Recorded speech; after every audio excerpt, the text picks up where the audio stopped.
Agora no capítulo 1033 de One Piece, nós tivemos muitas revelações sobre as espadas amaldiçoadas e principalmente por que elas são chamadas de espadas amaldiçoadas e o que elas são verdadeiramente. E com isso também podemos pensar em várias respostas para várias coisas que aconteceram na série, como quando a Sandai Kitetsu não cortou o braço do Zoro quando ele desafiou e sobrepujou a sua vontade apenas em seu primeiro encontro, como também tivemos uma explicação definitiva de como a Wada Shimon foi parar logo no East Blue, bem na vila Shimotsuki. Mas com isso eu também tenho uma pequena teoria para vocês.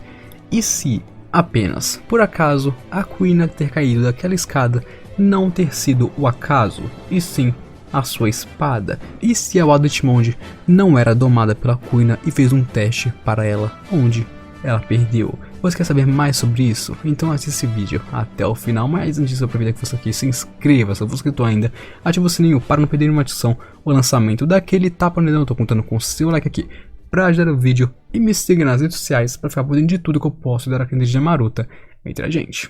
Agora no capítulo 1033 de One Piece nós descobrimos através do flashback do Zorão que espadas amaldiçoadas na verdade não são amaldiçoadas, elas apenas têm personalidades próprias e têm um propósito a cumprir desde o momento de sua criação, assim quebrando um pouco dessa superstição que elas são realmente amaldiçoadas. Elas são apenas espadas que não foram domadas, como por exemplo nós temos a Sandai Kitetsu, que era dita por ser uma espada amaldiçoada que cortava muito mais do que devia, inclusive o seu próprio mestre, se não me engano. Porém, desde o primeiro encontro com o Zoro e dela, o Zoro não teve medo dela e não se acovardou, assim ele desafiou ela e domou ela com a sua coragem e determinação de espadachim, e assim ela não cortou seu braço e virou uma de suas espadas. E com isso também vemos que as espadas têm maneiras diferentes para testar seus donos, e assim que são as maldições dela, como por exemplo a Sandai Kitetsu foi dita por cortar demais as coisas, enquanto a Ema suga o haki do seu usuário até levar ele à morte. No momento, como nós vemos, por exemplo, a Ema está testando o Zoro no momento, onde agora ele vai ter que liberar o seu haki sem medo de ser sugado até a morte, e isso é uma coisa que ele nunca fez até o momento, muito pelo contrário, ele sempre manteve o seu haki sob extremo controle para evitar justamente isso. Então, sabendo agora que as espadas amaldiçoadas, segundo o Kozaburo, são meitos com personalidades próprias, eu digo a vocês, e se a Kuina não conseguiu domar a Wada Shimon e perdeu sua vida pela mesma? Sabemos que muitas pessoas morreram pelas suas espadas que eram supostamente amaldiçoadas e por causa de suas maldições, e que agora é revelado que são apenas testes das armas para que elas possam escolher os seus donos, porque as espadas escolhem os seus mestres e a quem elas irão servir como armas. E também temos que lembrar que a Ema e a Wada Shimon foram feitas pela mesma pessoa, o mestre ferreiro Shimotsuki Kozaburo. E se ele pregou tanto para o Zoro que as espadas são feitas para matar e que os ferreiros forjam para tirar o máximo de vidas possíveis, até mesmo se orgulhando de criar uma espada tão poderosa quanto a Ema, isso quer dizer que muito possivelmente, embora não tenha demonstrado até agora, a Wada Shimon também tenha uma personalidade. Pode não ser uma forte, porém possui uma, vendo que a sua irmã e até mesmo seu criador é dessa maneira. Então, se o Kozaburo criou a Ema com um propósito tão destrutivo e diz que todas as espadas têm que ter esse propósito destrutivo, eu duvido muito que ele não tenha criado a Wada Shimon com esse mesmo propósito. Então é aquilo, se ele criou a Wada Shimon com esse mesmo propósito, por que o Zoro não está sendo testado? Porque da mesma forma que ele sobrepujou a Sandai Kitetsu em seu primeiro encontro, o Zoro pode ter sim sobrepujado a Wada Shimon em seu primeiro encontro, ou quando ele era criança, com a sua determinação e força de vontade, talvez até mesmo com o seu haki. Não podemos esquecer disso porque o Zoro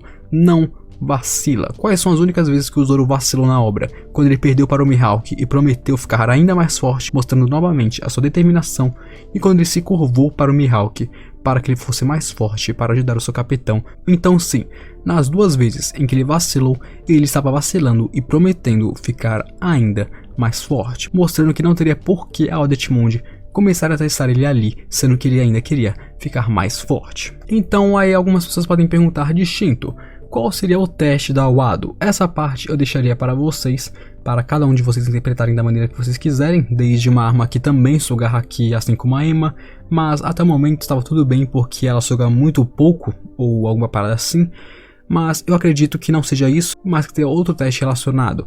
Como por exemplo, estava tudo bem até agora porque a Kuina tinha grande força de vontade e determinação em ser a mais forte do mundo, mas de vez em quando ela se mostrava ser alguém que tinha dúvidas sobre si mesma justamente por causa do pai dela. O pai dela não acreditava que ela poderia ser forte. Então, de vez em quando, você via que a motivação dela tremia. Então nós podemos explicar que uma das vezes onde a determinação dela tremeu um pouco, talvez tenha sido quando ela empunhava a Aldecmonde. E nesse momento a Aldecmonde falou: minha filha, agora eu vou te testar e se você não for capaz de cumprir isso, você não vai me possuir e talvez até mesmo morrer. E eu gosto dessa teoria principalmente porque a Aldecmonde está na obra desde o começo da obra e ela sempre esteve ao lado do Zoro, então é muito fácil a gente esquecer dela ou a gente desconsiderar ela ou até mesmo a gente passar por ela sem nem dar a foda, né? Mas não podemos esquecer que era uma espada de grande grau. Ela está no mesmo patamar que a Emma e foi criada pelo mesmo mestre. Então pode muito bem ter sido assim. O Kozaburo ter feito a Aldecmonde para matar pessoas, que com certeza ele fez, e ela tem sim a sua personalidade, que só não foi mostrada até agora. Então as chances dela ter matado a Kuina podem ser baixas, mas não são nulas, querendo ou não. Não é nulo, porque no fim das contas, uma lâmina de alto grau, você não pode tratar ela como se fosse uma coisa comum. Você não pode tratar uma lâmina de alto grau levianamente. Então sim, a Aldecmonde é uma lâmina de alto grau, então ela tem que ser tratada por alguém do seu nível. E isso conclui a teoria. E é claro que eu também gosto do fato da Kuina ter tido uma morte mundana, sabe? Porque uma morte mundana como cair da escada e tal traria uma reflexão pro mundo de One Piece, né? Que tipo, em um mundo cheio de monstros que destroem ilhas com haki e ainda saem vivos dela, você ainda é um humano. Então se você cair da escada e quebrar o pescoço, você ainda pode morrer, sabe? É uma reflexão que mesmo com haki você ainda é humano. Você nem sempre vai estar armado de haki. Então é bem legal ver isso. Também tem por aí na fandom a teoria dela ter cometido seppuku, embora eu não goste dessa teoria, é bem chatinho, ela tinha grande determinação, não acho que ela faria alguma coisa dessas. Mas bom, se lembrem que isso é apenas uma teoria, e claro, uma teoria pode muitas vezes não se tornar canônica quando o Oda escrever mais da história. Mas é claro que não faz mal a ninguém sonhar e muito pouco teorizar, não é mesmo, meus amigos? E por fim, eu queria dar os créditos a essa teoria para um cara chamado Onianexias, será como se fala esse nome, que é o criador original dela. Tipo, eu tava andando pelo Reddit e eu vi que esse cara fez uma teoriazinha, tipo, a teoria dele era bem pequenininha e curta, bem objetiva, e eu gostei dela, então eu peguei ela e elaborei tudo isso, eu coloquei os meus pontos de vista e tudo mais, eu mudei ela, mas a teoria original que eu fiz em cima é dele, então parte dos créditos também são pra ele, enquanto outra parte também é pra mim. Então, eu acho que com isso eu encerro esse vídeo. Então, se você gostou, deixa aquele like, se inscreva se você não for inscrito ainda. Eu vou trazer muito One Piece aqui no canal ainda. Então, se você gosta de One Piece, gosta de teorias, conceitos e tudo mais, se inscreva no canal e aguarde. Ou até comente nos comentários sugestões de vídeos de One Piece que vocês querem que eu traga, meus amigos. Então é isso, agora me despeço de vocês. Aquele abraço, tamo junto, até a próxima, falou!